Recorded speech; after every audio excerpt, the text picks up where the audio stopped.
So, if I like, Hi, sorry, Jasmine, you were saying? no, like I just asking if I like if I don't move the slide, just remind me to do that. Sure. I'll remind you. Okay. So hello and a warm welcome to everyone who is joining us here today. And this is the final talk for the monsoon cycle. And this is our fortnightly public lecture series called SEACONVERSATIONS. And it's fitting because, our talks have traced the arc of the monsoons in our city. And right now in Mumbai, we seem to have seen the last of the rains and entered this very familiar October heat of ours. And, if I sound stuffy nosed, I blame it on this weather. And what this series has really been about is to look at practices that, engage with the question of drawings from many vantages, and to ask after the concerns that the drawings engage with, and the worlds and also worldviews that the drawings are able to produce.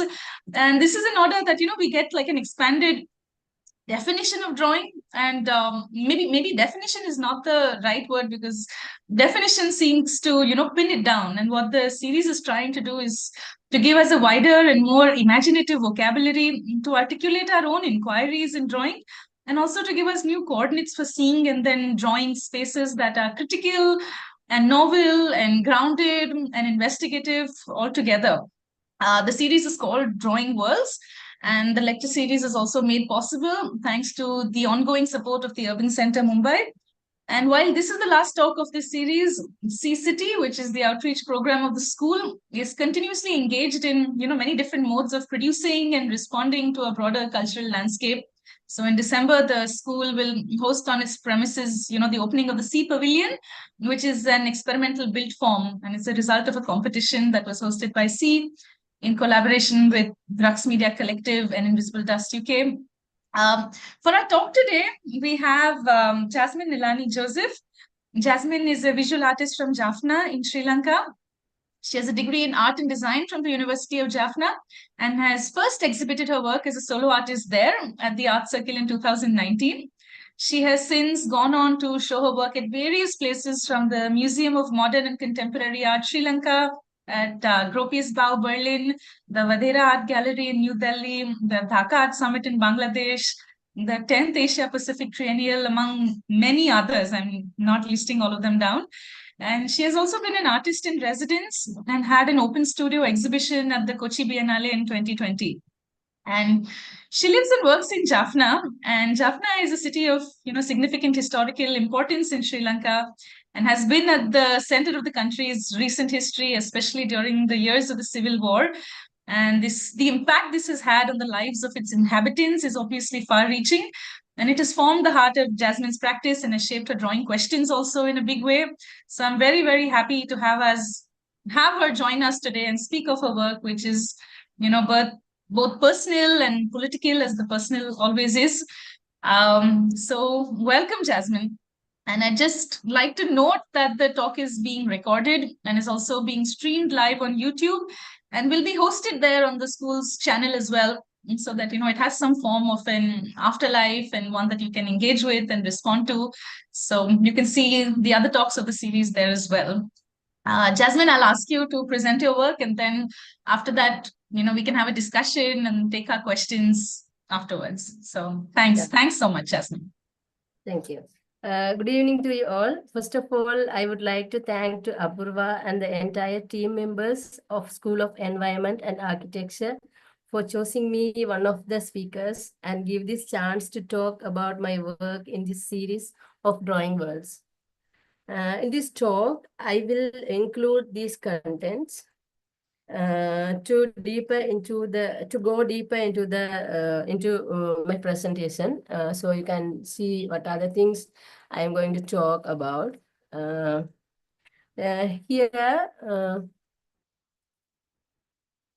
Here I would like to jump into the slides with telling a story or an incident which I faced in 2015. I was in the final year of my bachelor studies. We received an announcement by the government that they're going to release our land, which they occupied for around 30 years. I was interested to go with my parents and sister. In the early morning, we gathered in the Jaffna town and traveled by bus to Vassavalan. And on that day, not only us, most of our visitors were there, like our relatives were there. We gathered and we go by bus to the place. The place called as Vassavalan, which is very close to Palali International Airport. And when we go there, they like it was kind of forest because it's almost 25 years since 1990. So, like we had to go through these kind of, bushes and a lot of trees were like filled the ways. So here you can see we were me and my dad and our relatives. We are walking through this narrow way. This way was a kind of road in the early time. It was very big road on those days. And when we reach, like I was very exciting, like asking my mother, where is our house, where is our home after this, so that, like that. And then my mother keeps saying, not here, we have to go deeper and we have to walk a lot to reach our home. So when we were there, like we keep moving, and then these are some kind of photographs on that day we took. I was in the blue. After that, when we reach, you can see here. You might look my cursor here. So here we saw the fences, the high security fences. There was military persons, people. They said that until these fences only you can come. After that, you can't enter inside because we just release a little amount of lands. The rest is inside. It will take around 2 or 3 years to release the entire place. And then it was the day, like it was kind of, I was very sad because most of the relatives, my mother's cousins and neighbors, they were very old and they were like not health, like they had been counting the days of their death. So they cried because they said, like, we came here with the hope that we will enter into our houses, and we made the lunch to eat inside the broken houses. But it's impossible to see the place. I think they said, like, they will die soon. So after 3 years they will not alive, or something that they were thinking. So that was very hard to listen to me, and I felt very sad. And then when I come back, all the faces and the sad kind of experience or kind of scene come again and again into my mind. And I have started to ask questions about why we were unable to enter into inside the fences. So the fence is the thing which limit us to go inside. So what is the role of fence? Why it's being seen as a barrier? So my focus, the entire focus come to this, and the same time I was studying my final year, so I had to prepare. Do the preparation for my final year degree show. So at that time, I was thinking to work in a kind of certain concept. And then at that same time, I had this kind of experience.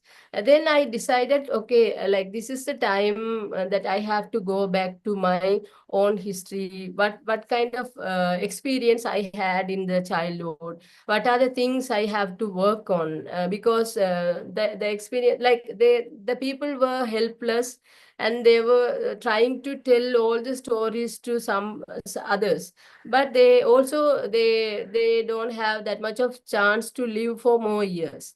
Then I decided that I have to take the role to talk about these stories, because this is not a kind of story of a different community. This is the story of my community, and also the story of my family and my own. So after that, I go through the history of like what happened to us. So this is the image of the high security zone fences.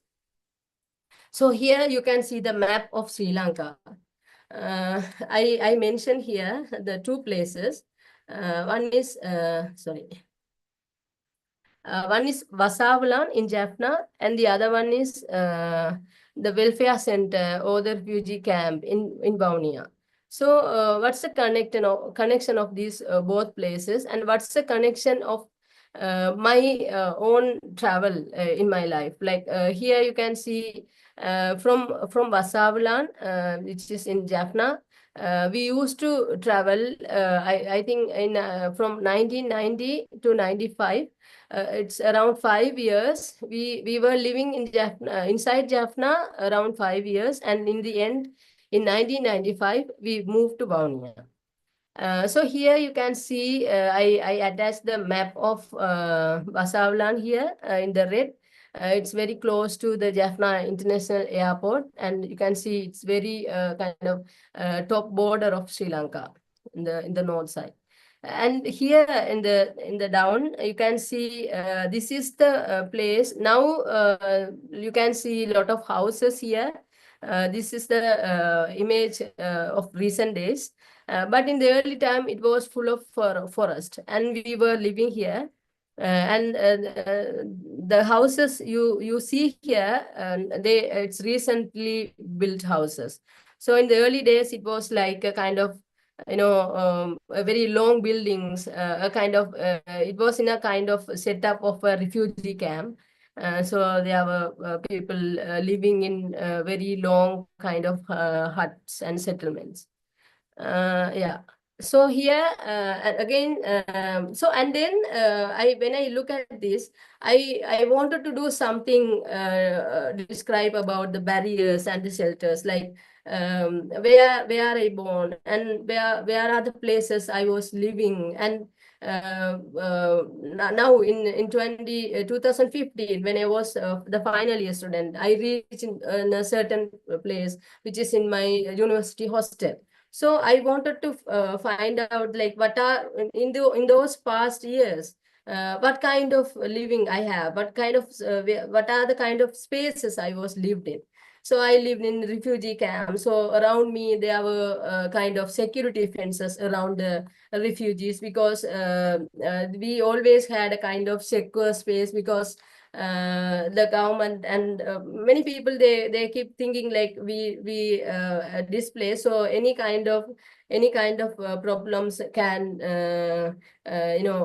come by us. So that's how people always look us a kind of third person or kind of refugees. And the thing is, like, when I was in the refugee camp, every day we were not allowed to travel all around the places. We have to renew our residential passes every day. So this is the place we used to walk to the. So here is the police station. This is the road which connect the police station. We have two roads. This is the one road connect to our camp, our settlement, and in the other side, this is the other side. So all these two ways connect us to the police station. So every day, when if we need to go to the town, we have to go early in the morning, and we have to wait in front of the police station for many hours to renew our residential pass. And the activity being continued for around 6 years. For 6 years, we used to do that again and again. So always when we go out, we have to check that we have the pass with us. So these kind of experience led me to go deep into the fences. Like when we talk about the fences, there are different kind of fences. Like normally people build a fence around their farms, and we well, like when we get a land, when we build a house, we normally build a fence around our house to keep us secure.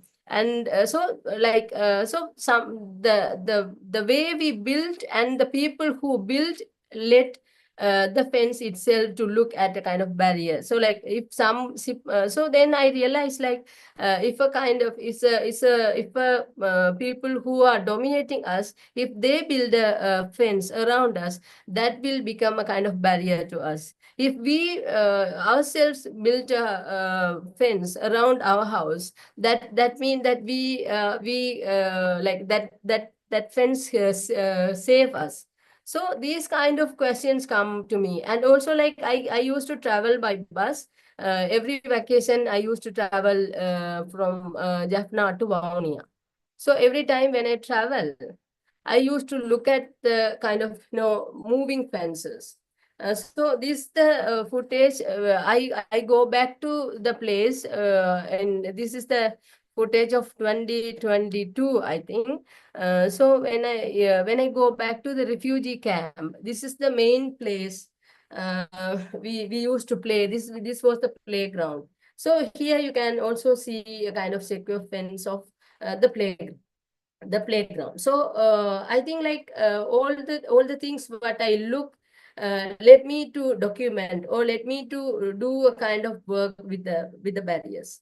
So that's how the inspiration came to me, like to work on fences, and also to work on shelters. Because if we talk about if some people ask me, like, what is your homeland and where are you from, I was really confused, like what is actually I have to say.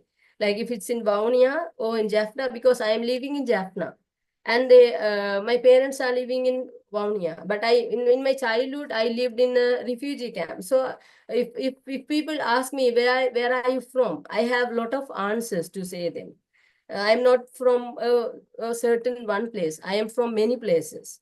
So then I just wanted to do, like what kind of space I live, I stay and I sleep, I had my food, and I celebrated the Christmas and other cultural events. All became my houses. All the shelters became my houses, and also like the fences where I lived in, and became the barriers for me. Sorry. Yeah. So in that way, so I continue my research, and then finally I was able to create this kind of drawing. So drawing became very important part of my practice. I was really interested in drawing, because when I study my final year, in the universities, from the first year to final year, I was thinking like that I am not enough in drawings. When I compare with my friends, they were like very fast and very kind of unique style of drawings. But I was not satisfied with my own drawing.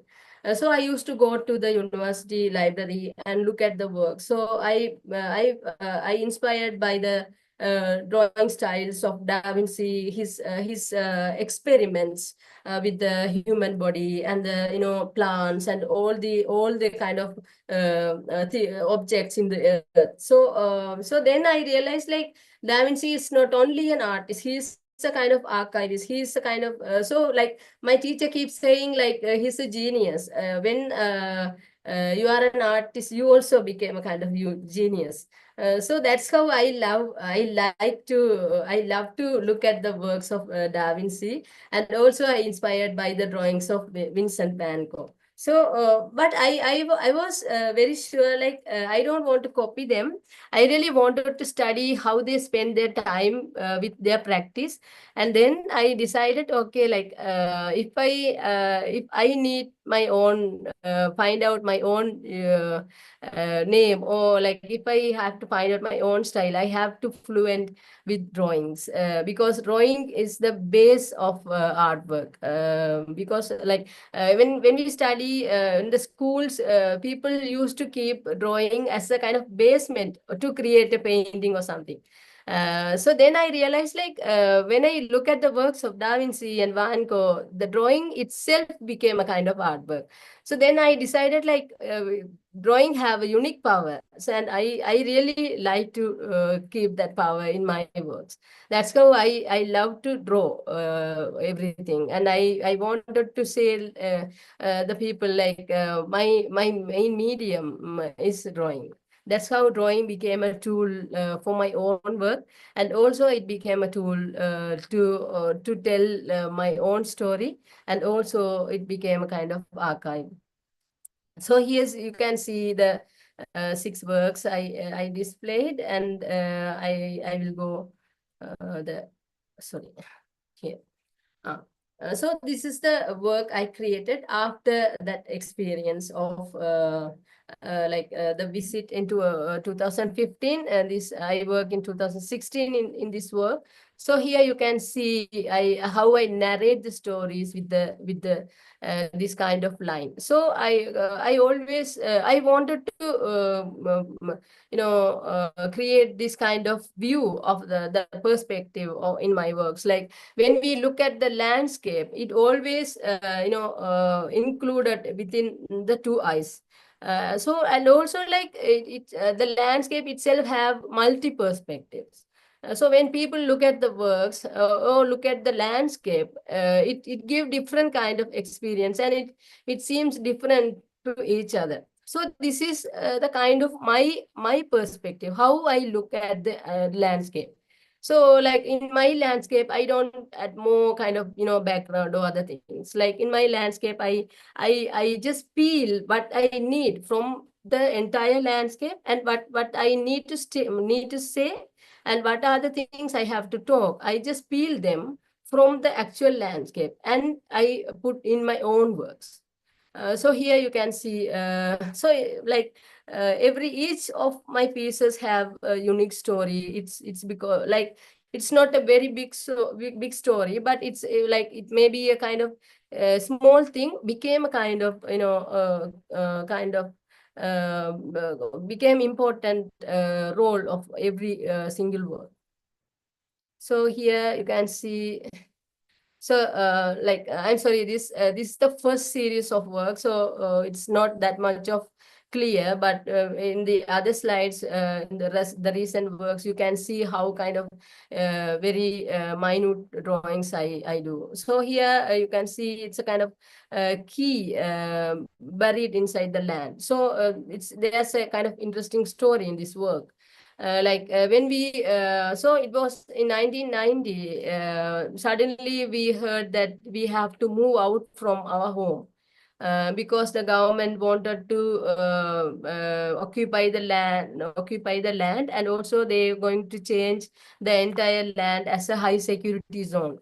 So, like, my dad decided, okay, within 2 weeks, or within 1 month, we will come back after the war. After the war end, we will come back. That's how my dad was thinking, and he just buried the key under the sand and under the soil, and then. It's almost 27 years, 30 years passed. The key lost. It's still inside the soil. But when we go back in 2017, there are no kind of door or anything. So this work is it's like my imagination, how the house will look like. So this house is in my mind. I never see my house because I was just 45 days old. So this kind of structure became from my imagination. But when I look this work to my mother and my dad, they said like it's slightly like our home, but not exactly like our home like that. But for me, it's come from my imagine, and I used to keep the same kind of structure in my works, because my house, the house which we lost, it is in my imaginations actually. Yeah, so this how, like, I not only the barriers, not only the architectures, also, like, I try to put some kind of differentiation, and the changes happened in the north. Like in the early times, you can see here, like there are some kind of vases, and like it's a kind of the gardens, like flower pots here. So this how, like, in the early time, when we go through the roads, close to the security fences, we were able to see the barrels, only the barrels. But after the war, after the government announced that the war has ended, all the roads, all the security fences, like filled with the kind of bougainvillea pots. So they used to grow these kind of gardens around the camp. So this is my house in this part, in the edge, and this is the very old church from the high security area. So, like, I just connect the idea and just connect the change, like the kind of change of landscape, or the kind of change of the history here. And also, like, so this how I did this kind of series, just put the fences, just narrate the stories in one line, as a kind of strip work.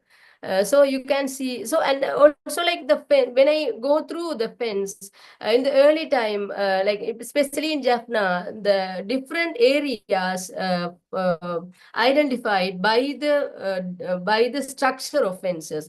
For example, like if you go to Misale, there are some names of villages. So if you go Misale is a place well known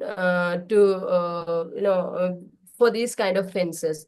And also, like, if you go some other parts of Jaffna, if you go Delta Island, that will recognize by the coral fences. So, like, Jaffna itself have a kind of history of building beautiful fences. It looks very beauty, but inside the beauty, you can still find out some kind of stories again, like how people divide how people keep the kind of spaces inside fences to talk with each other through the fence. Like if there are two ladies who are neighbors after lunch. So normally most of the Jaffna ladies were housewives. So they have very free time after lunch. So they always keep a kind of this kind of narrow space to talk with each other. So like we call that there's the BBC News is going on. That's how we kidding them.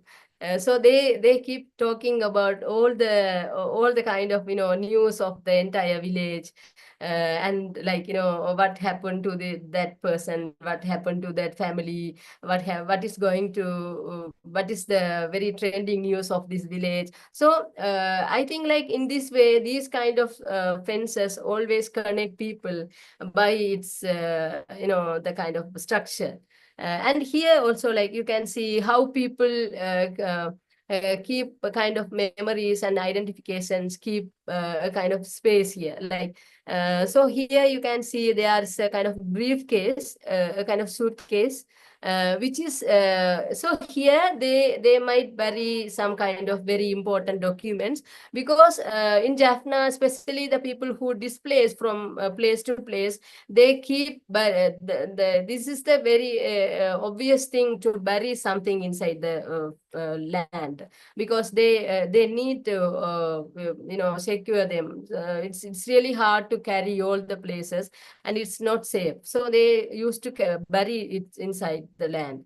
And then they need to know that in this place we buried these kind of documents, so we need to keep that space always in this way. So outsiders, when some outsider go, he or she don't know what is inside, but the person who built the fence, he or she know very well that here we have our documents in this fence, in this structure or something. So in this way, I just wanted to go to the other series of work. So you can see these all are kind of work of fences. And then I did a very larger version of the fence again. So I created around 12 works, very larger works here. So this is how what I talk about the coral fences. So after that 6 work, I got a chance to do a kind of big works, huge works, and I did travel the places and I find out more interesting things. So here you can see some other. So this is the place. This is the fence, well known in Jaffna. What I talk about Misale, those people, they very good to build in these kind of fences. And also, like, I also include the church and other things inside fence because like when I talk about the fence, it's not the fence, it's also about the house. So when we talk about fence is the only thing let people to decide. So in Jaffna we have different kind of caste system. So in the early time, they want to decide what people can enter inside and which are the people we can't enter inside the house. So they are also the fence act a different kind of role at that time. So I also wanted to add that kind of variety of politics of fences. And in 2017, when we go back. So we got a chance. Actually, the government said, okay, now this place, Vasavala, the entire place where the people were living with the church has released to go inside. At that time, my mother was very ill. So he said, like, she can't, like, I can't come with you, but you can go with your elder sister. So me and my elder sister, we both go, but actually we don't know where the actual house is. And then my mother said, like, just go where there is a bougainvillea tree. So when you reach, when you see the bougainvillea, next to that is our house. But the thing is, like, when we go there, it's almost 27 years. So the entire place filled bougainvillea. So it was a kind of forest of bougainvilleas. So we were really confused to find out that. Like we actually luckily we got a kind of relatives, and that's how we go together and we find out the house. You can see here is this is the place where I born. So this is the home of mine. This is the place I lived around 45 days in 1990. And this is again, this is the place after we were living in the refugee camp in Vaunia. So after that, we got a half-acre land, and we like the government supported us to build a house, and we built a half house, and we lived here. So now my parents are living here. This is now, if people ask me, this is the house. But for me, this is not actually, because I came back to Jaffna in 2020.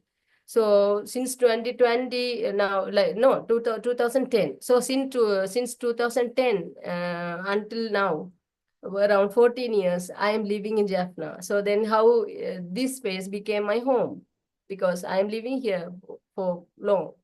But I used to go there to stay with my parents and do kind of, work in my land. So in this case, whenever my friends or my circle, people in my circle, they ask me, like, we love to send you some books. So which address we need to send them?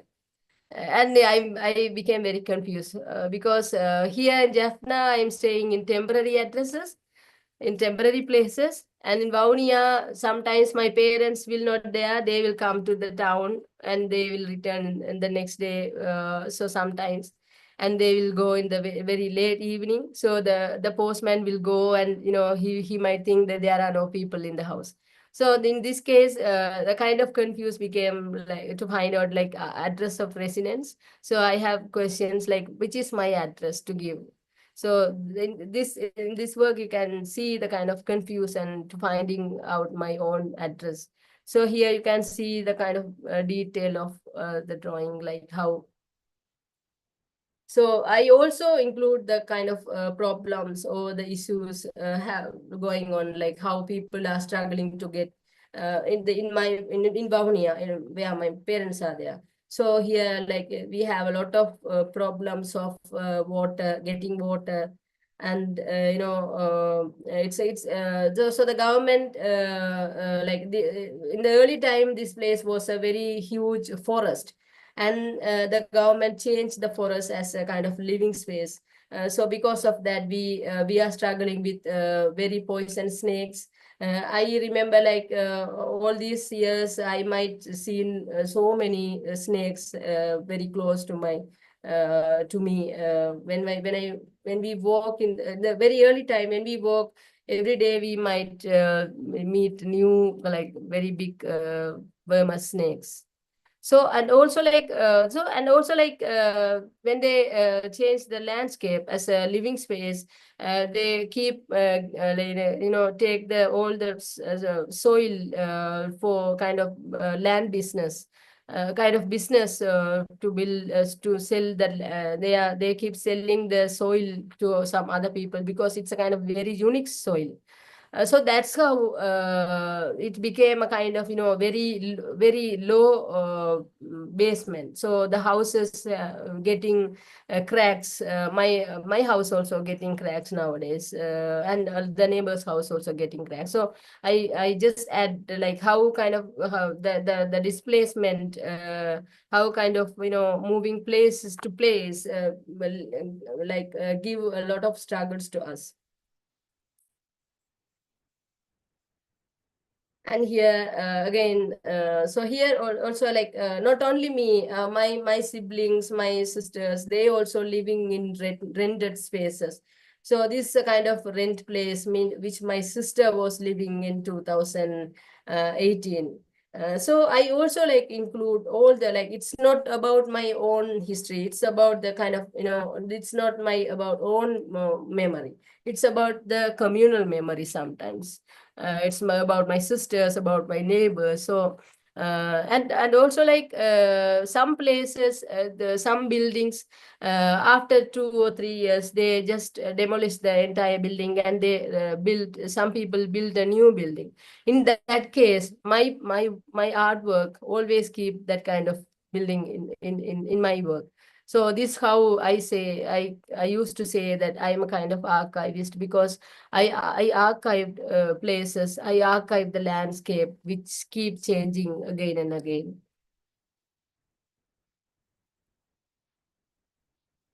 Yeah, so this is another kind of work I want to talk about. So it's about unveiled barriers. So I used to talk about the landscape and the barriers inside the land. And this particularly in this work, I talk about the barrier in the ocean. So this is the very unique project I work. So here I get a chance to find out and work on the barriers of the ocean. So here you can see different kind of barriers. So like in this work, I just want to talk about like normally when we look at the water, it's similar to all around the world. We can't divide the water by put one line, but the situations make us to divide the land separated. And in that way, like when our family displaced from Jaffna to Vavuniya, you can see in the map we filled around the sea, but we are kind of island, so we always connected with the land. The like Vavuniya and Jaffna always connected with the land, but the thing is, like inside there were different kind of armed groups fighting. So that's how we had to travel through the ocean. So we have to do a kind of outside travel around Sri Lanka. So at that time, I was just 5 years. I was thinking that we are traveling to a new country. That what I was believing at that time. And then after that, when I grow, then only I get to know that we didn't travel to a new country. We were traveling inside the country through the ocean. So that's how I find out this work. Like when we talk about barriers, ocean itself have a very very big barriers, but that's they are not invisible. But when we think about it, the situations make us to build a kind of imaginary barriers. That's how this work, you can see, like unveiled barriers. So I'm just unveiling the barriers which is invisible. So I talk about the the politic problem between Jaffna and Indian fishermen, how they cross the borders and arrested by the departments, and also like how the struggle the fishing community. So they used to live in these kind of huts always. This is their shelters, and they built a kind of fences by using the materials which they used to dry the fishes. And also like this another barrier which the people used to use to do the fishing. And also here you can in this work you can see here is the one, and there are here in I think that this slide is cross on my presentation. So you might see there's another kind of light house in this picture. There are two lighthouses. That means if there are two lighthouses, that we are living in two different islands. So physically it's one, but the situations make us to believe that we are living separated different islands. So for me at that time, Sri Lanka is not one nation. It's a kind of nation of different, around 5 or 6 more islands. And then this is the work of this is the place. So when I do a kind of search about where are the places I live in. So I live in different kind of places. So in that way, renting houses and renting places is the very take a very important role in my life. In the early time, I rent with my family, because at that time we don't have a family house. We don't have our own land. And after 2010, again, I started to continue the renting life, because at that time I am alone and I'm a student. I don't have any places in Jaffna. So if I have to study, I have to rent a room. And when I continue my practice as a full-time artist, I always need a space. I don't have my own space, so I still so in this space is also a kind of renting room. So today, also like I just talked to my landlord lady, like in the evening I will have a talk. Please keep quiet, because if you talk very shout, the sound will come in my talk. So this is how I keep living. So so the time during the pandemic, finding a studio space became a kind of very very hard to me, because people, if I say that I just came from India, I went to India and I just came after my residency. Now I lost my previous studio, so can I get a studio space? Can I get a space to live for rent? So then people started to scary, because if I say that I'm an outsider, they will scare about the virus at that time. And then again, like I was facing financially, I was facing a very struggle time, and uh, I am on time. Can I just check the time, Apurva? Oh, I have Yeah, it's 12 minutes. 6:48, but you Okay. can continue. I think maybe like 10 more minutes and then we can conclude the talk. Is that okay? Yeah, fine. Okay, okay, cool. Yeah, so then after these kind of struggles, my focus go to the studio spaces, like what the studio really mean to me. Because every time when my friends come from far, they wanted to visit to my studio, but the house owner, they don't allow outsiders to meet inside the house. So I keep saying, and I keep just skipping the chances. No, I am very busy. I am busy in those days. My house owner don't allow people inside. So for some friends, I openly say, but some curators ask, I really scared to talk about it, because they feel like, okay, she's not ready to face problem like that. So the thing is, like in Jaffna, if we say that we are an artist, it's a kind of alienate thing, because they don't know what is the meaning of being an artist. So, and also, like if I am as a lady, it's really unfortunate to them. So that's how I keep telling and adjusting the spaces. And this is the time I just take this picture. This is the only space I had in my home, because at that time, like we don't have a kind of we were six our family members, and now my siblings, they got married and they go different places, but the structure of our house is still being the same. So this how I was able to manage the space for my practice. So in this time, I wanted to, like it was really struggle to get new materials, because at that time the travels were blocked, so I had very limited amount of papers. So then I was really kind of crazy. I became very crazy. Then I just started to draw doing these kind of drawings. So this is one of the images I just wanted to show you that how I my condition made me to draw in the walls of my house. So this I in this drawing I did it with the charcoal.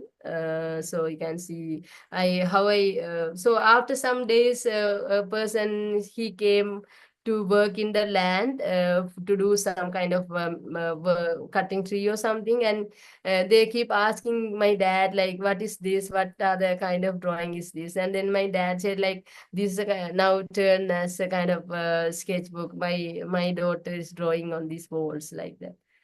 So this how I said that, my situations decide me to what to do and what kind of drawing I have to do. And then after that, when I moved to Jaffna again, and I did a work on my studios. So this is the title of mobile studio. That means my studio is keep moving, keep traveling. So my studio is always a kind of mobile studio. So here I use two different kind of papers, and you can see the very detailed drawing of this here. So this one landscape, and this is the other landscape. And so what are the struggles for an artist if the studio itself became a kind of barrier? That's how I wanted to talk here. And also, like the shelters, it became a kind of become a kind of barrier. So in this series, so the TH and JA, these are the first name of the place. So this is the place I was living in, Tawadi, so TH, the place, and this JA, it means Jaffna, that means Jaffna town. So I also did a kind of research, and I also include the places where we lived in the early time. In 90 to 95. So I talked to my dad, just give me a kind of list of the places where we lived in the early time before the displacement. So my dad, he helped me to find out, like I asked him like what I don't remember the place when we were in 2 years old or 3 years old. So my dad helped me to describing how the house was, how the the surrounding was. And so in this work, my dad, this was a kind of description of my dad. So he said like it will be, the building was like this, and around that there are some kind of trees like this. So sometimes I want to listen to others' memories to create my own words. So here, in that time, I started to work. So as I said, I had a kind of limited materials, and then I just moved to create some kind of animations using drawings. So you can see the kind of drawing animations here. So when you click it, like it keep running again and again. So I really work very interested with that. So here, this is the studio space I was living when I was a bachelor study student into 2013 to 14. So here you can see the detail of that.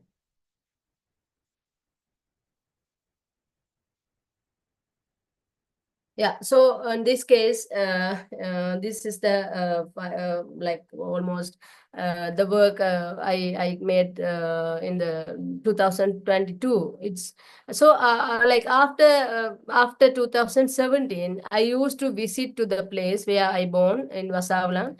And one time I take my mother, like my mother came with us, and she really worried because she said, I don't have any idea to come and live in the same place because there are no neighbors, there are no relatives.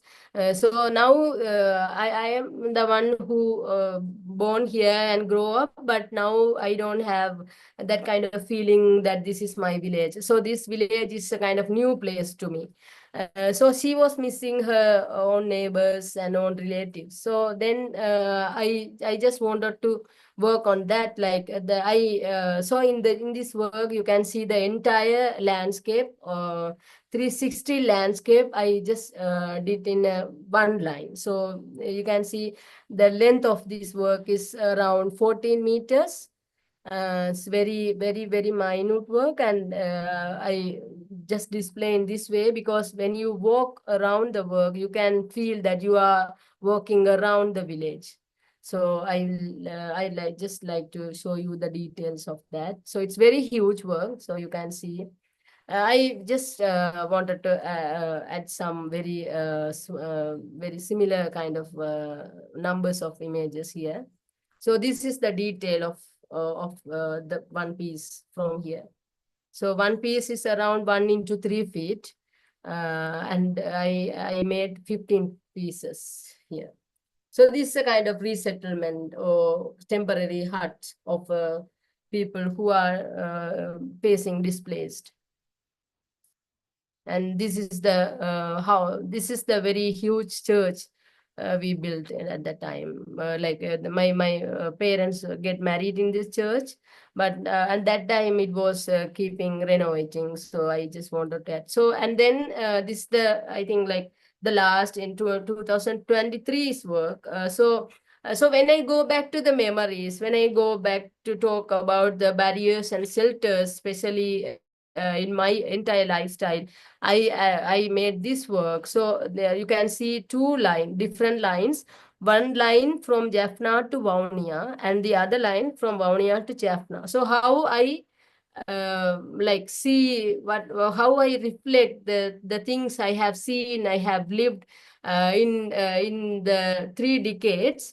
One is so it's a kind of up and down travel of my life. So I'm a person. So like normally when we talk about the trip and the and the when we do a kind of travel, we the trip is a kind of the happiest thing. When we talk about like I had a trip, that means I had a very happy trip. But in this work, the trip of my own displacement, I talk about the trip. So this is a very sad trip in my life. And the 188/4 is the address, and the address of the shelter where we were living in the refugee camp. So this is the address. So family trip to 188/4 is the family trip to the refugee camp. So this is the very around 7 or 8 meter work, this work. Like when you look at the details, you can see what I still remember the places where I stayed, because I was 5 year old. So everything, like what are the vehicles we used to travel on those days, what are the gifts we get from the UNICEF and UNHCR, they gave the mats and lamps and other things. And also like this is the kind of shelter we were living. Here also you can see the logo of the UNICEF. So like these kind of works, it's very close to my heart, because when I work on this, I reimagine the travel I did with my family, just a 5 year old little girl. So here, I just want to say about, like, when we talk about the displacement, and when we talk about the travels we have in our life, it's different to people. So my life and my kind of travels always decided by others, not by myself. Like most of my travels decided by the community, or by the third person. That's how we had to live in this country in the past. And nowadays, it's also like my kind of projects and the works decide me where to travel and where to live. This is how I see the traveling. This is how I treat the barriers, what kind of barriers we have to build, and what kind of barrier we have to live in, what kind of barriers we have to live with. And who are the people who is the person who built a barrier around you, and who is the person who broke the barriers around you. So like how, so then in this way I can see that like in the when we look at the history of this country, most of the conflicts happened by the name of language. So in this way I can say the language itself became a kind of barrier. Because of that, I have to live in different kind of barriers. So I think like this the end part of my presentation. Like you can see the, like I really wanted to see finally the much detail of my works. So I, as I say, this is the house. This is the door 188/4, where I lived in the refugee camp, and you can see the kind of mats. And this is the rented bicycles. So I in Sundays, at that time it was 5 rupees. So I love bicycle a lot. So my dad helped me to ride a bicycle for 1 hour. He gave me 5 rupees. So I go to the shop and give the 5 rupee and get the bicycle, and I had the ride. Not only me, with my siblings. So here I just narrate the stories. So the stories and the narrations also became the kind of barriers here. And here in this work you can see all the the landscape and the shelters and the struggles. So it was really like we were able to drink water by using these kind of tube wells. So if you are a person who displaced inside Sri Lanka, you never forget this kind of wells, tube wells, and these kind of utensils as well. And again, yeah, so this how, like, I talked about the barrels. So how the barrels in the early time, how the barrels was the kind of barriers. So we used to when we saw a kind of barrel, these kind of barrels, we have to stay and we have to show the pass to the military or to the policeman. And yeah. And this how we went through the displacement, how we traveled to place. So we traveled on tractors, we traveled on so I also add the, so you can see the kind of luggage in the tractor. So you can see along the, so it's a kind of very continued work. So along the work you can find out how I narrate the story of the luggage as well. So the luggage is also keep traveling with us. So here you can see the luggage is in the bicycle, and then it's the luggage transferred to the boats. So it's also like, so this here is where our family is waiting in on the way of the displacement, on the way of the trip to 188/4. Like my family is waiting for some kind of food. So this is a kind of silhouette, kind of ghost kind of image of five, a family of 6 members.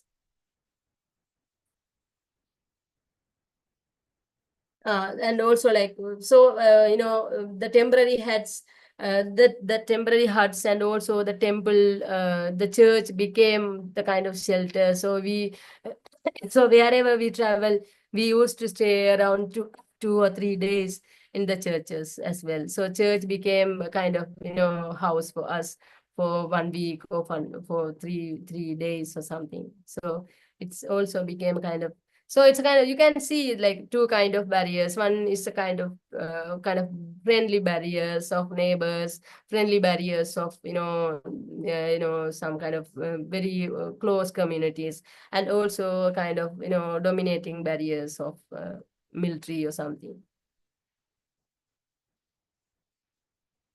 Yeah, so according to that, I created these kind of animations with that. So the title of this animation is Grandpa.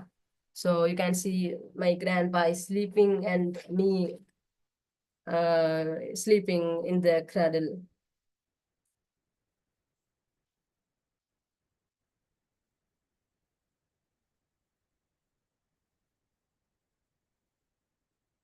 Yeah, and this another.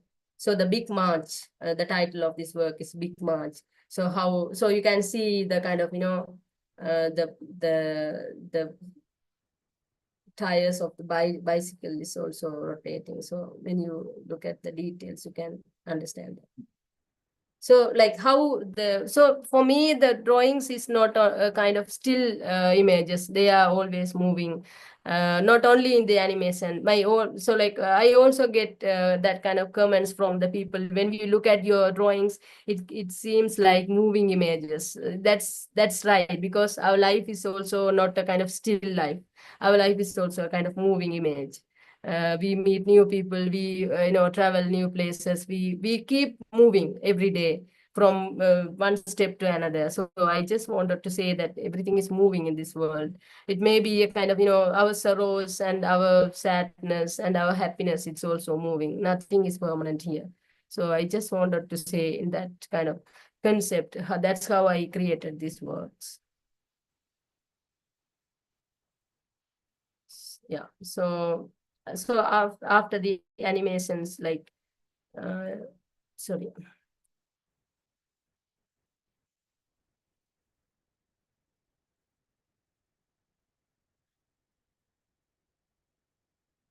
So these are the kind of examples. So I work from I capture the drawings and I create these kind of very simple animations, but it's have unique stories without the object, the way of animation, the way of moving, it's also have a unique story inside that work.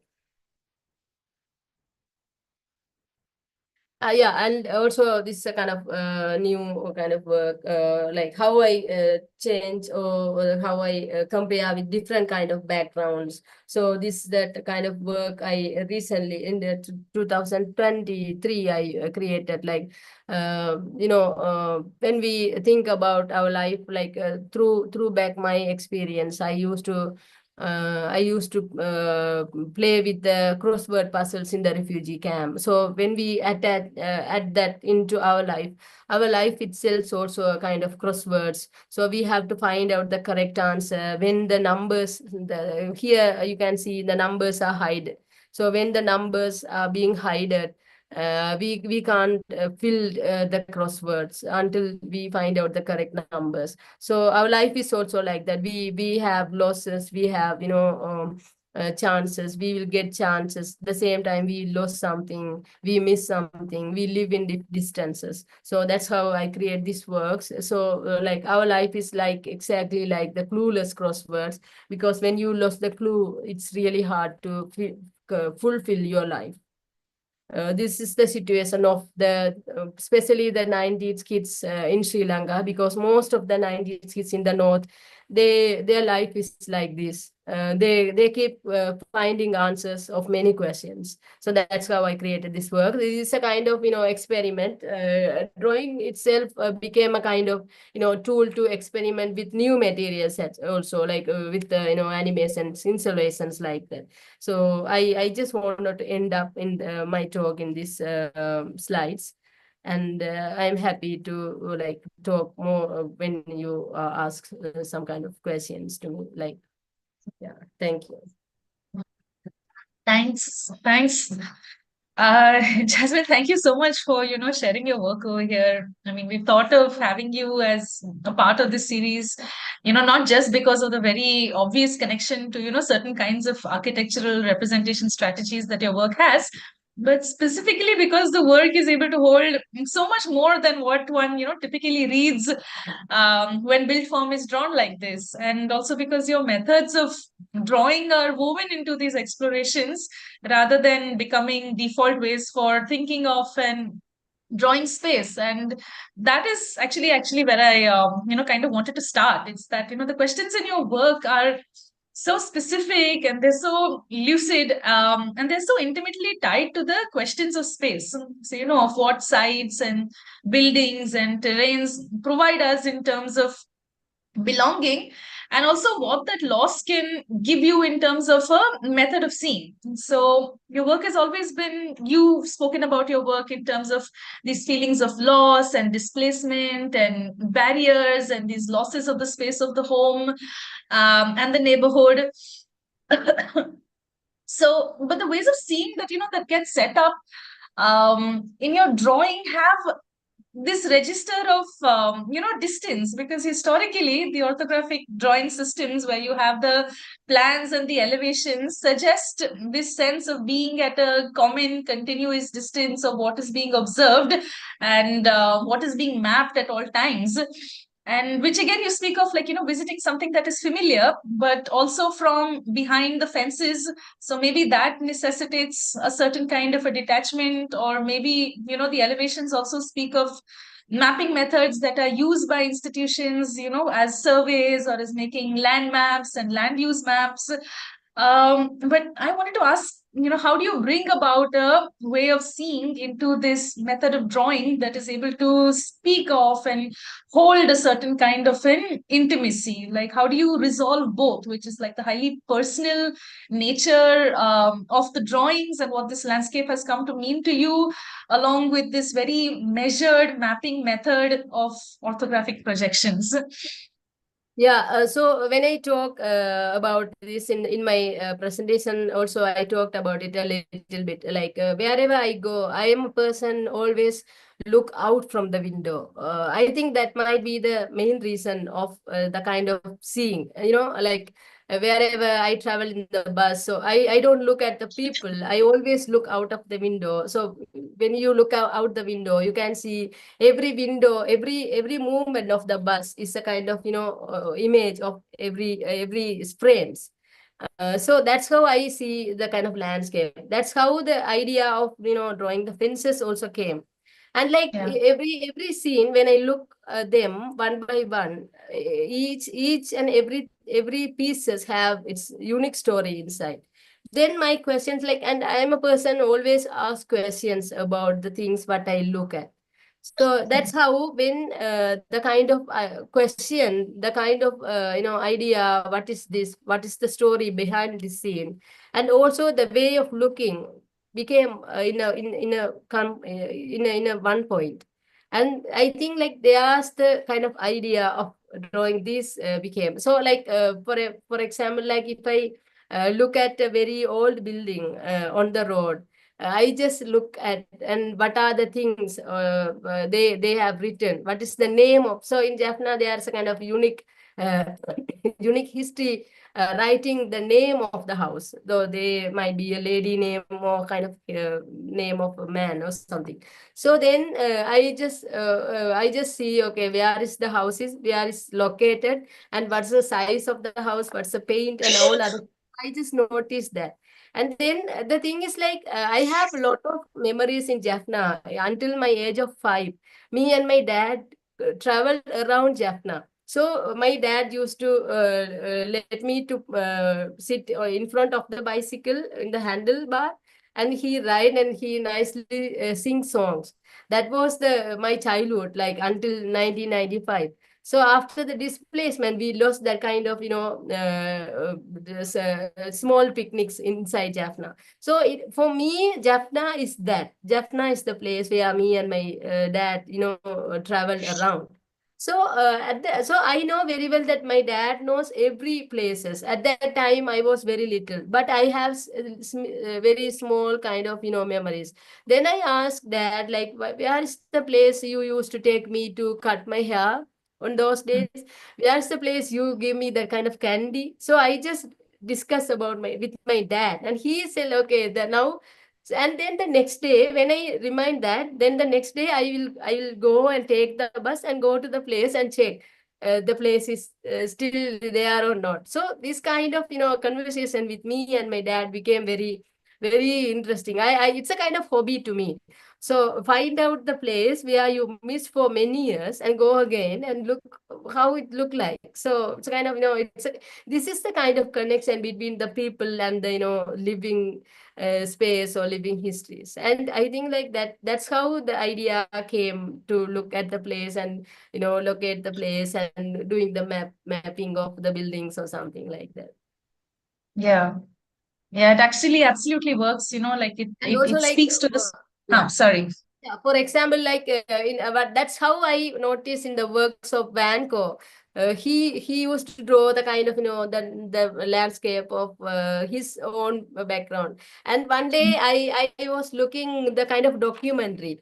So in that documentary also they just compare the drawing and his own landscape. Yeah, this is the house of Van Gogh and how he draw that the same. So that's how I'm also an artist. I am not Van Gogh, but I am also a unique person. So I have to find out my own history, not today, but in the future that will help people to study about myself. No, so that's a role. Like as an artist, like we also doing the mark of our lives. So I think like that's very important to me. No, I mean, it absolutely, it does work as an archive. And I was just thinking about, drawing as bearing witness and the forms that they can take. And you've spoken about Van Gogh, but I was also thinking about this other artist called Kon Wajiro. He's a Japanese artist and an architect who, after the 1923, there's a violent earthquake in Japan, and a lot of people are displaced and they start living in these temporary shelters. And he takes his students and he starts constructing these drawings to Mm. look at how these temporary shelters are formed and what are the belongings that people start bringing with them, to talk about, like, that kind of form of living. And there as well, he's looking at archiving that form of living. So you have these detailed drawings in these very distant ways, again using plans, using elevations, or using like very very simple drawings of these cups that are chipped or furniture that has seen wear and tear. And it's just about, like, creating this visual taxonomy that is able to hold that culture. And I felt, you're doing that also, but you're also sort of placing yourself right at the heart of it, and building in the personal into it always. And again, and then also, because those drawings, they're they'll be the plans, or they'll be this catalog of objects. When your drawing starts off with the idea of the elevation, but then it immediately starts complicating that. So it passes along the neighborhood, and you have fences, and you're looking at the kind of these boundary walls. You look at an object left behind, maybe there's a cycle, then you're looking at brick courses and bamboo walls. And in a sense, you're being taken on a walk. And of course, you've spoken about the journey and what the journey means to you. um, and you're constructing the ways in which you give attention to things as well, because in the drawings as well, you have the scales, and where your attention is going is closely monitored and constructed. So it moves from the mapping to then looking at fragments, where suddenly you see, like, many poles of the fence. Somewhere in the distance there is another line of the landscape which is unfolding parallel to the one that you are walking with. Meanwhile, a house shows up, and it's overgrown, but there are details that are very ornate and that are wholly intact. So you're constantly drawing us in and out and breaking the space and the continuity of what we encounter. So I just wanted to ask about your process of developing that form of a narrative, borrowing from these kinds of drawings. Yeah, so the first thing is like normally how I work is the first like I have kind of different kind of timelines to work. I don't start my work with drawings. The first, I think, like for example, if I jumped into a kind of specific project or a specific work, the first 2 or 3 months, I used to walk around. I used to travel, like by bus, or I just walk. I just go by a three-wheeler or something. Wherever I got chance to see the places, I just travel. And then I just do the kind of history, like what kind of place is, what's the connection between me and the place, or what's the connection between the place and the community and other things. So after that, when I go through that every day, when I come back, and every day it keep updating in my mind. So like sometimes some ideas come in the night, like yeah, there's a kind of structure I saw. That structure is very interesting to include in this work. So I think, like I compose the works. The composition of the work is not start with the physical material. I don't compose in the paper with the pen. I just compose is in my mind. And like in the end, when I come, and I think like most of my works I prepare in the last month, or last stage of my process. And then, like when I look at the work, I play with the positive and negative spaces. It's like normally when we study about the landscape, it's itself, it can have, when you have to look about the background and the foreground. So in my work, I see the empty space is the background, and the drawing space as the foreground. So I always very clear about what are the empty space I have to keep here as my background, and what is the space I have to work. So I also compare with that. So I just so when I come in the final stage, I just do some kind of sketches. I keep my mobile or some kind of the purse or something, and I just do hiding, like, okay, when I put a building in this work, how the negative space around the image will work. So in my work, it's a kind of relationship between the foreground and the background. I think that they became take the output of the work. So so I give that much of important to in my works for the backgrounds, not only the foreground. So when I draw, the space undrawn is also very important to me. I never disturb that space. So I'm very clear with that. So this how, so, and also like but I also like I used to take some kind of notes when I travel. So if I travel to Vaunia, I take the bus in Jaffna town, and I reach in Vaunia. In the middle, if I see something interesting or some kind of building I saw, if I need to memorize, I just do a sketch in a kind of certain book. And also I write this. So if I travel in the end of the day, I just write, yeah, today I see these kind of buildings, and these I meet these kind of people, and some landscape talked by the people. So if I talk a lady, so one day when I do the fences work, one day there are two ladies, they sit next to me, and they were, since the beginning to the end of the traveling, they both keep talking about the land which this lady is struggling to get back. So she talk about the struggle with her and the lawyer and the neighborhood. So they are fighting, two ladies fighting for a fence. So that's how, like, I, that thing is a kind of, I am listening to them, and the same way I'm looking looking out of the window of the bus. So I am listening and also looking. And when I come to the end, I write the entire story. Okay, this is the concept I received today. So this is how fences. So this is the exact experience I had in 2016 in the bus. So that's how I include the work of the the Palmera things in my work. So I think like it's not come from a one point. It's a kind of multi-discipline spaces, like listening, talking, looking, many things. So in the end, finally, when I draw the final work, it come together, and I think like that give a kind of successful composition for me. And also like when I feel that is success, the composition and everything is work well, then only I stop. Otherwise, I just I don't work with that. I keep it aside, and I work in a new piece like that.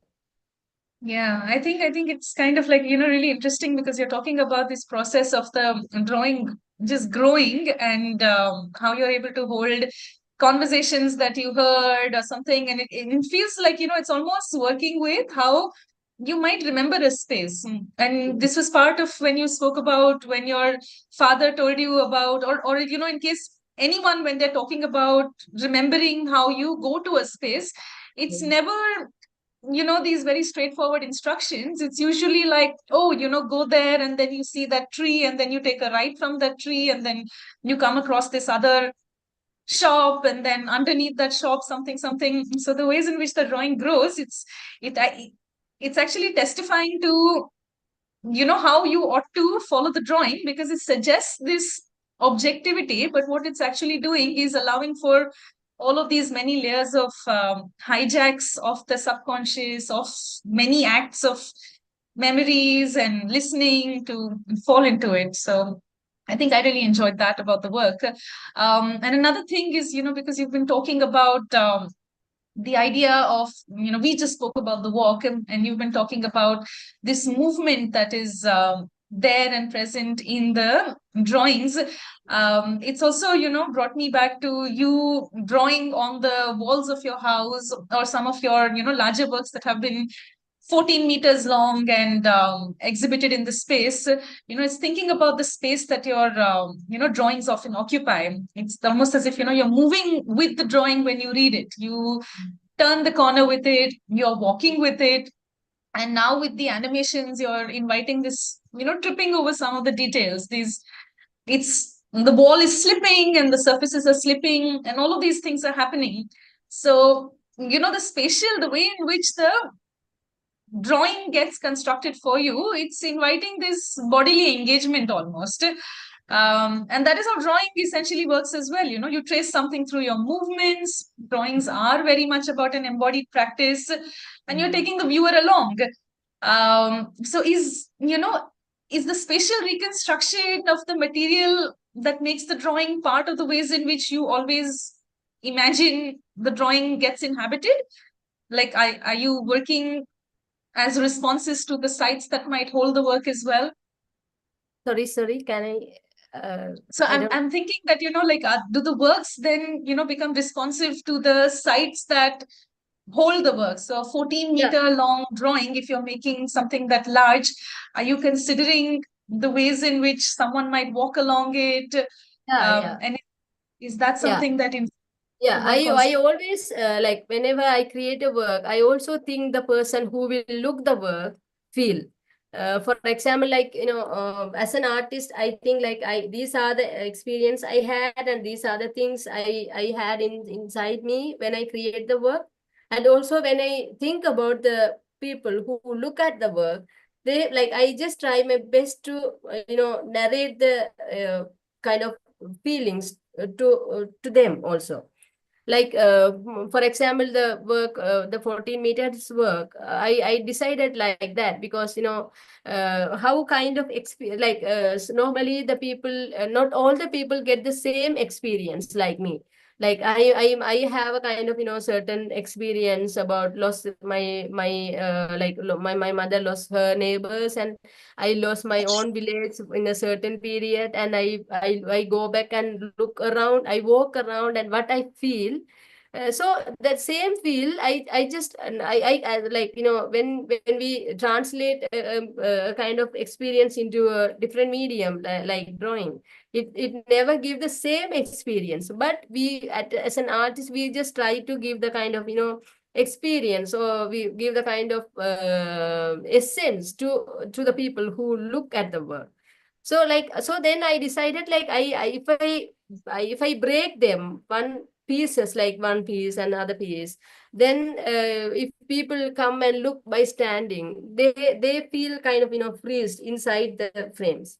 So when I do these kind of narrative works, then when they walk, the kind of experience led them to understand the differences between their own landscape and my landscape. For example, I displaced the work in Australia. So a person like, so some of my friends keep saying like, we don't have this much of barriers or fences in Australia. We have most of the houses without fences, like we can just go the neighbor's place. But here in your work, like, do just keep separate a lot of fences. So this how, like, so a person in Australia, in the certain side, he look he or she walk close to my work and look at my works, then they can see the kind of differences between the landscape. So like we have kind of very different kind of variations in landscapes. So I think like when I create these kind of works, I need to think about that as well, how people will reach this work, what kind of emotion the work will give to them, what kind of understanding they will get.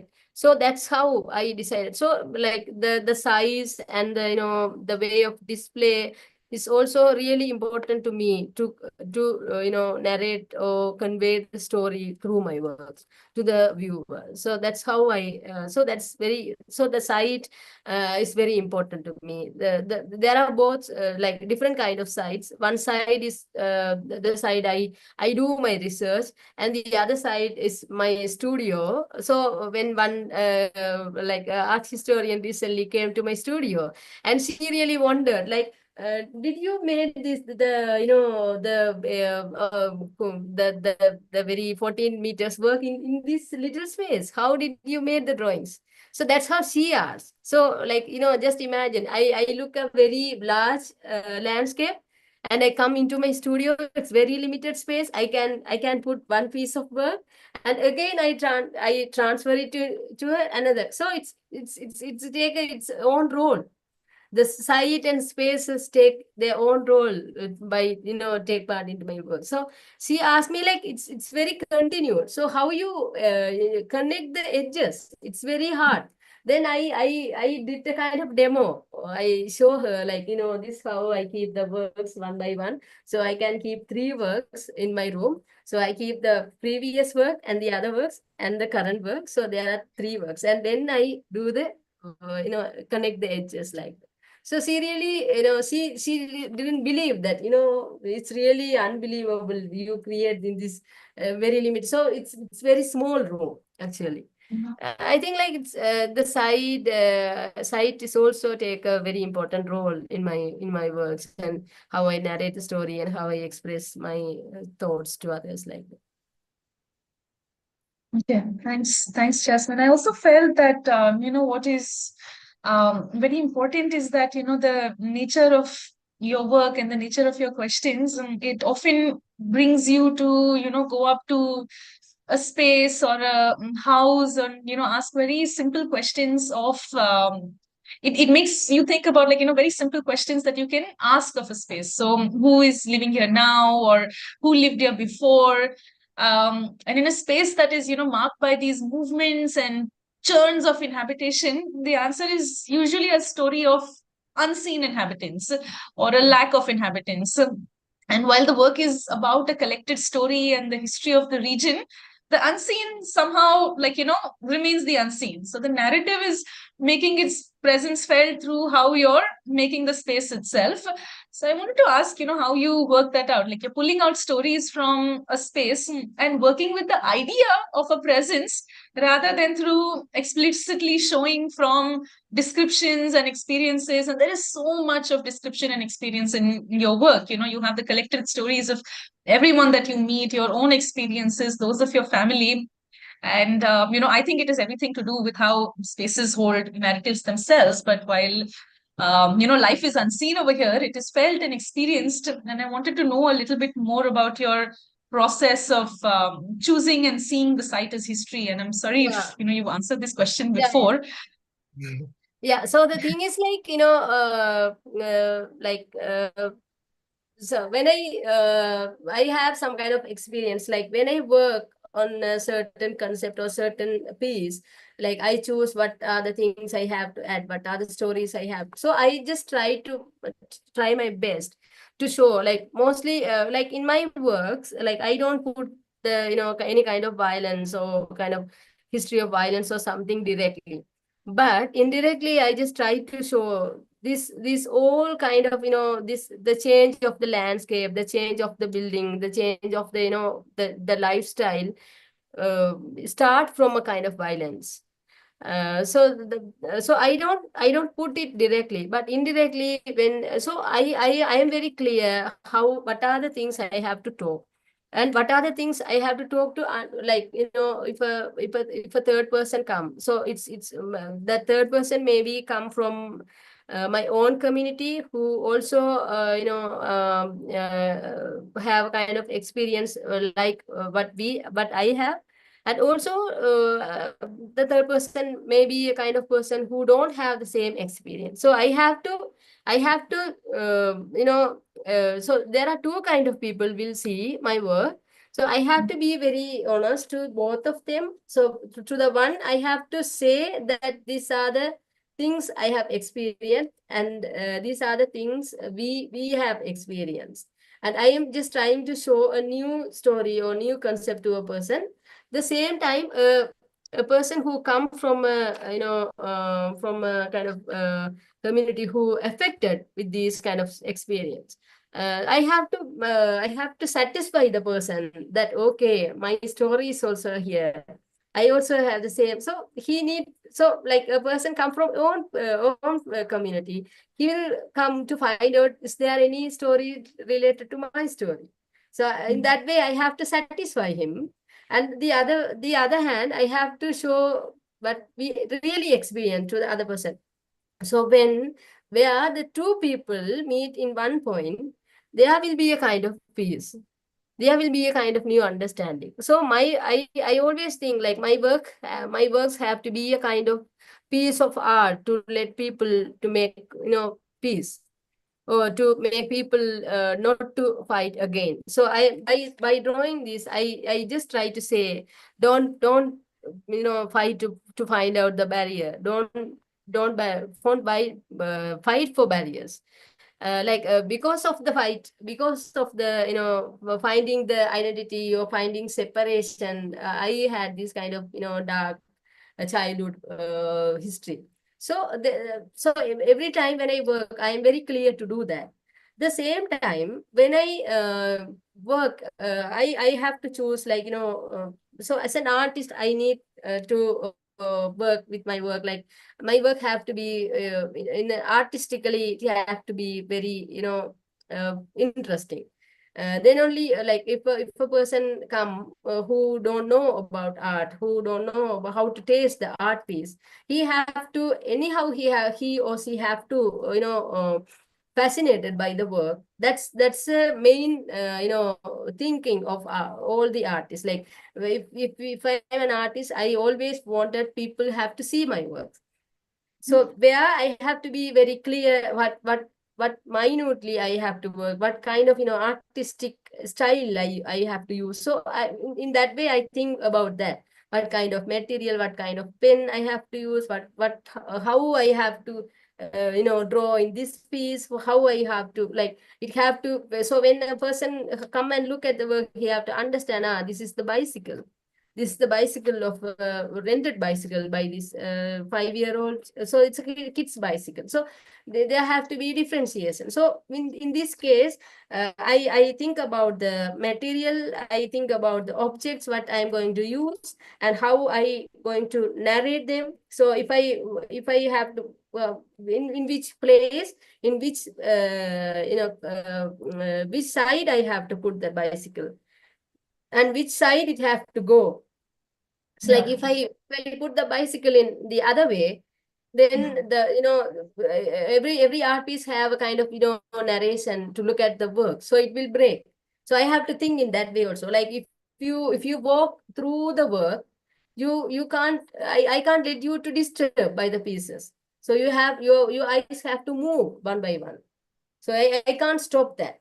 So if I put a kind of wrong image through the composition, then it will disturb the viewer, and the viewer decide, okay, it feels really boring, I can stop here, it's really hard to move to the other works. So I always think about that.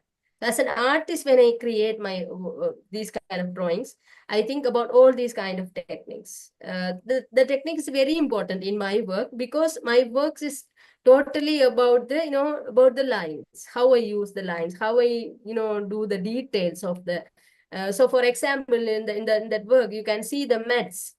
The UNICEF gave us mats. So it's a very very small image. So when I draw that, it have to be very clear that I am doing that. So I am drawing a man. So if the person understand that, then only he can understand the entire story. So in these kind of works, if I work as a kind of storytelling, I have to be very clear about the identifying of the objects. So, and that's how I work, I think. Yeah.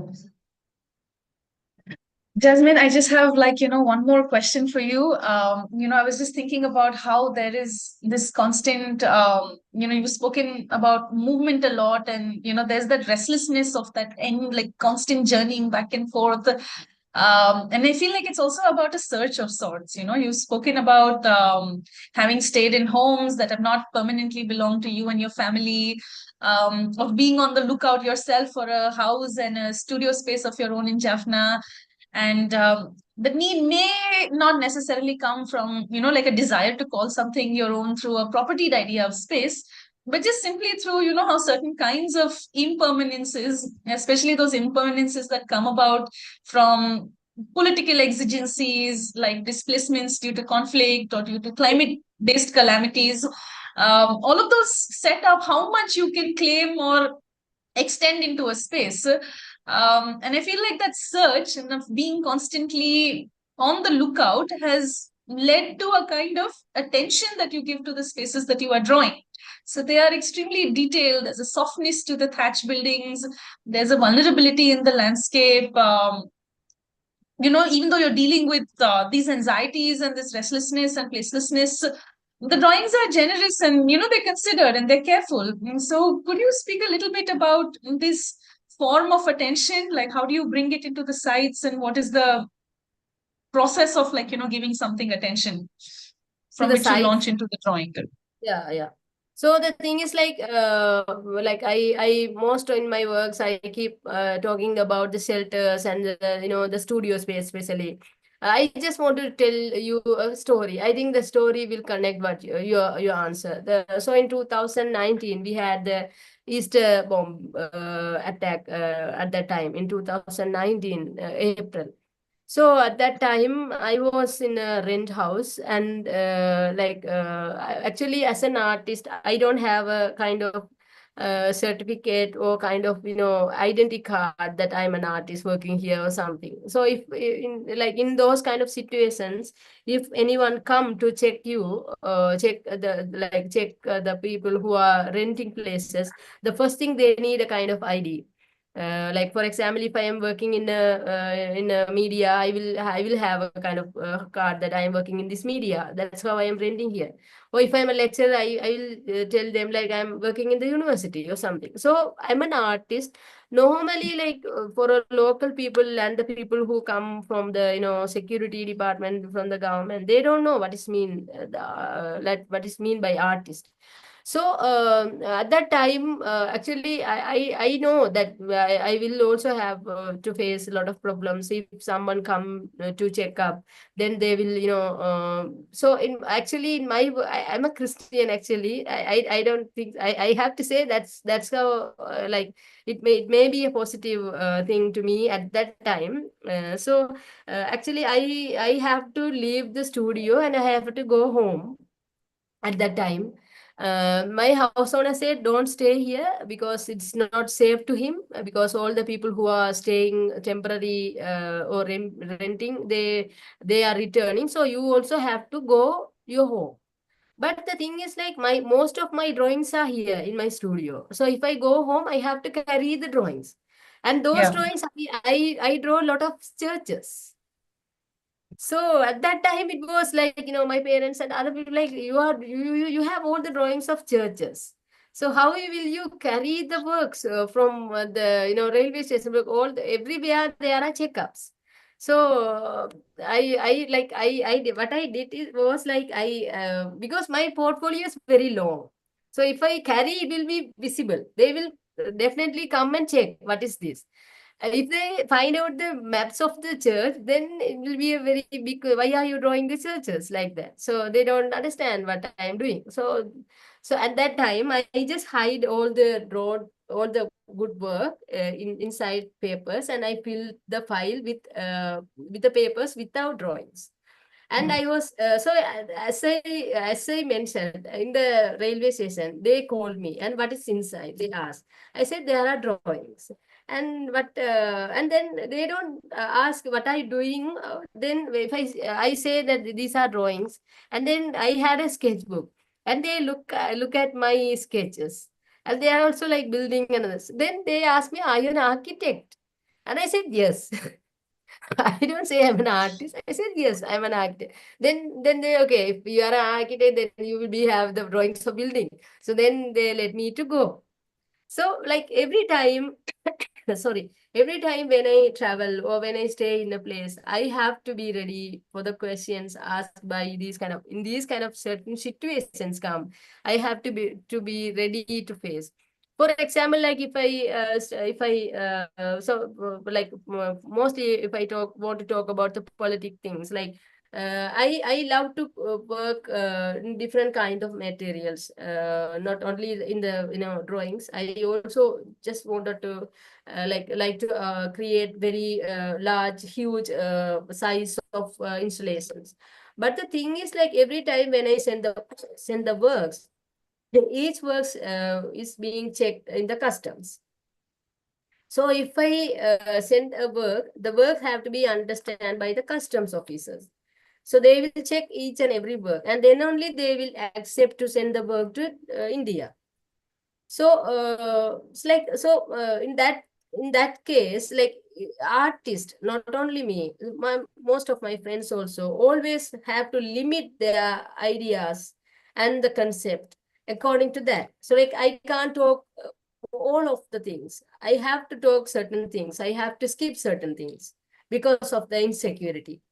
So I think, like, this is the, I think this might be the answer, like how my side and the as an artist, how I adjust working in my side or in my landscape.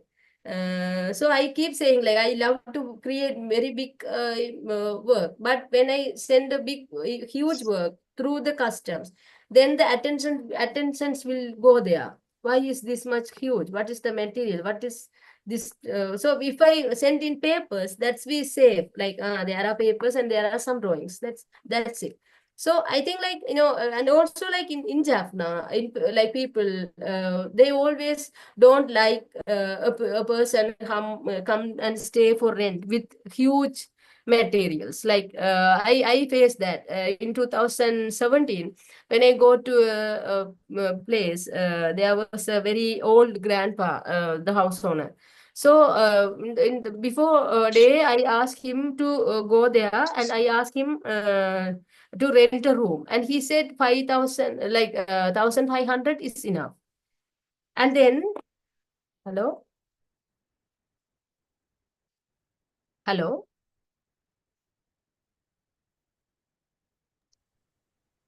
Am I audible? yeah, yeah. Hi, sorry. I thought, sorry, my internet connection was just a Oh, little okay. shaky. Sorry. So Mhm. after that, when he look at me with all the materials, he said, like, you are with lot of things. You are with you are carrying lot of goods with you. So that's why we need to increase the amount of the rent. So that's how the situations, how, like, artists staying and traveling, and also, like, transporting the artworks. It's really kind of political. It's not the political of the nationalism or something. It's also the political of each and everyone. I'm going to quickly ask if there are any questions that anyone has, because I think the two of us have taken up all the time that the talk has. I'll just check in the chat box. Okay. Okay. Jasmine, I just wanted to say thank you so much. For me, your work has really been about drawing out this philosophical exploration of space as a container, which is something that we architects say a lot, and then we also want to challenge that whole container theory of space. And I feel that you've been able to complicate it for us through your works by saying how it holds more than just the tangible, and how it is a vessel for both, personal memory, collective memory, and also about how your work has been holding impermanence and states of impermanence, and not necessarily seeing impermanence as this something that you need not pay attention to, but in itself as a rich terrain that is layering itself with histories in the way that all spaces tend to do, no matter what is determining what produces them. And also asking that we give attention to difficult sites and ask very simple questions of them. And it just leads me to, of course, Gaston Bachelard, who in the Poetics of Space, and there's this little bit from him where he says how concrete everything becomes in the world of the spirit when an object, a mere door, can give images of hesitation, temptation, desire, security, welcome, and respect. And if one were to give an account of all the doors one has closed and opened, of all the doors one would like to reopen, one would have to tell the story of one's entire life. And I feel that, it's been about a collection of these various doors and built forms and landscapes, and that life really, and that life was very present and very felt in the work. So I'd like to, thank you for joining us and speaking so generously with us today, Jasmine. Thank you, Afrah. Thank you for this chance. I'm really happy to talk in And this. we look forward to seeing you in Bombay again whenever you are here next. So Yeah, please thank let us know. thank you so And much. thanks to everyone for joining us. I don't have a handle on everything that the series has given us just yet because, Jasmine, you're the last speaker of the series. We've had 6 talks before you. And it's a very nice way for us to end the series as well. I would like to sit and, think a little and maybe write about it in a while. And the school is regularly publishing its reflections on courses and events that mark the year. The students have a reflective blog. The teachers write notes on C Press under C Diaries. So I hope everyone who is visiting finds the time to visit that as well sometime. And, with that, I'd just like to say thanks and bye bye. Thank you, Baba. Bye, Jasmine.